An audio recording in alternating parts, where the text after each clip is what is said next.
But I mean, on Sunday the drive isn't bad at all. Coming home at 4 or 5 o'clock in the afternoon, it's fine.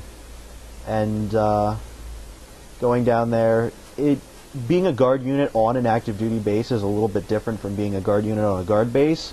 I mean, my dad's unit up in Harrisburg is, you've got the airplanes, you've got the hangars, you've got the administrative buildings, and that's it.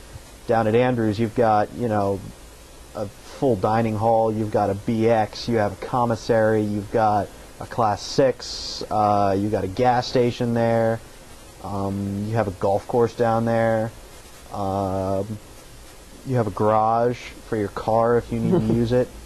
So it's definitely a lot nicer a base. And how has it been at Westchester? At Westchester?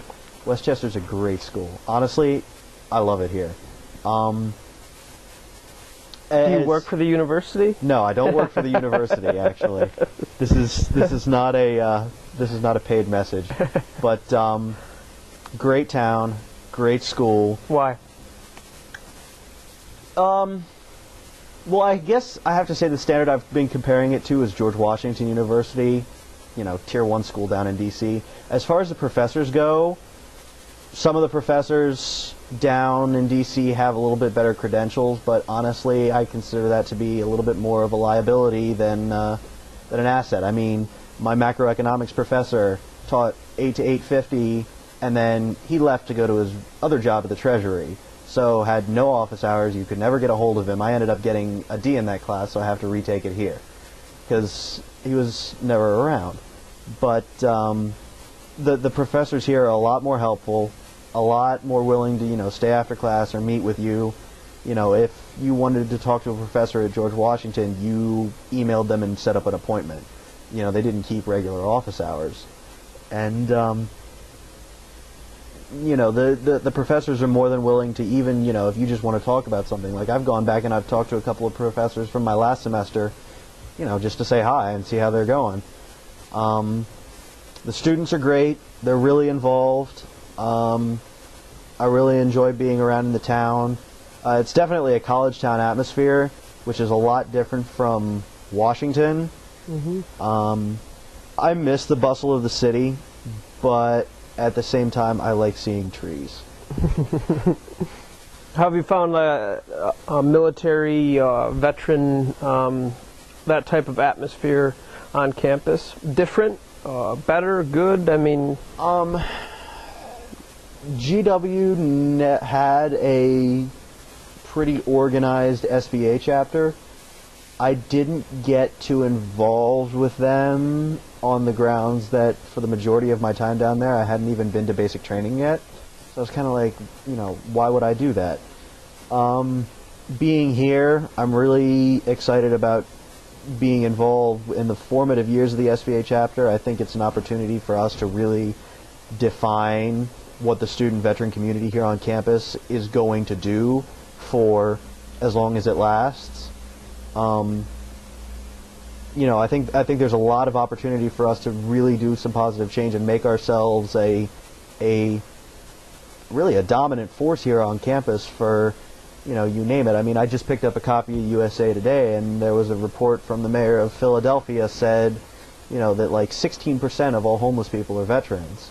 So, I think there's a lot of stuff that we can do to really help them and help the veterans themselves as well. I mean, that was one of the things is when I came here last semester, if we had had an SVA already established, I definitely would have come to the meetings, more so to just meet other people that share some common experiences than anything else. And so I definitely like the opportunities that have presented themselves here at Westchester.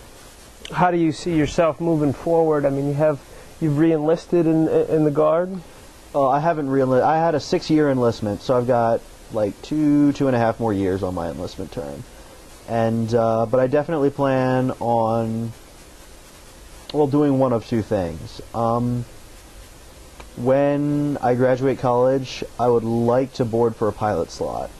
Flying F-16s, I mean, let's be honest, the Air Force has said, the F-35 is going to be the last manned aircraft that we ever put up.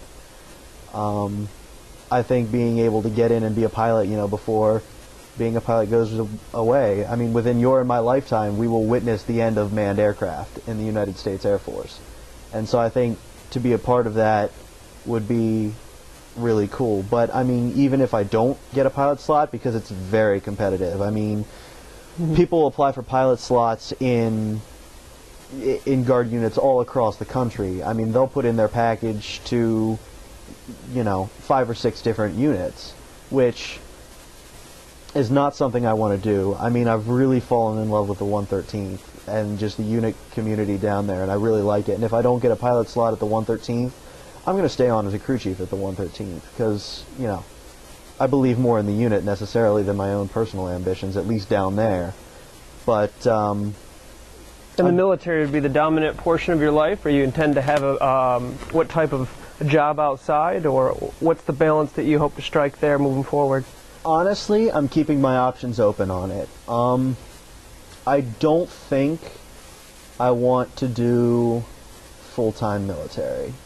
I definitely want to put 20 years in with the Guard, but I don't think I would want to go full-time, or at least not permanently. I could see myself doing it for a couple of years, but eventually I'd like to use my marketing degree to actually go into marketing.